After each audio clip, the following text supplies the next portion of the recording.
Thank you so much mister Sharan मगरज्यू हजुरलाई।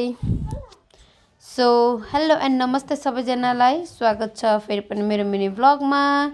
आशा छ सबैजना सन्चै हुन्छ होला र म पनि यहाँ एकदमै सन्चै छु।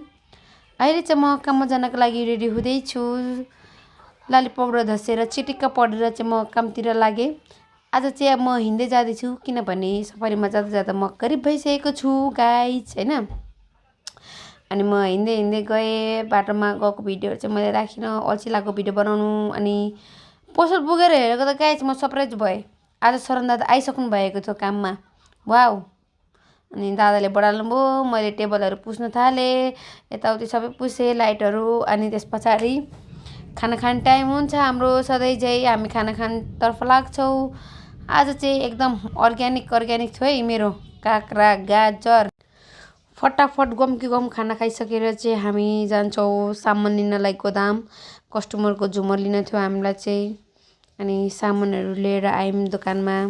अनि मैले चाहिँ झुमर फिटिङ गर्नतर्फ लागेँ। एकछिनमा दादा पनि आउनुभयो, उहाँले पनि फिटिङ गर्नुभयो। 2टा झुमर थियो कस्टमरको आज चाहिँ। अनि त्यस पछाडि केही बेरमा सामान आयो हाम्रो चाहिँ, गेट लाइटहरू। अनि के कति आयो भनेर सबै गनेर मिलाएर राखेँ। यहाँनिर चाहिँ म पुरै गफ हानिरहेको थिएँ साथीहरू, किनभने जाडो महिनामा चाहिँ म अलिअलि हुकी जस्तो गोरी भएको थिएँ। अहिलेको केही दिनको घामले चाहिँ म पुरै ब्ल्याक काली हुन थालिसकेँ, मलाई चिन्ता लागिसक्यो। आज चाहिँ खाजा सबै शरण दादाले लिएर आउनुभएको थियो, चाउमिन, चटपटे, मोमो। अनि शरण दादाले चाहिँ मलाई स्पेसल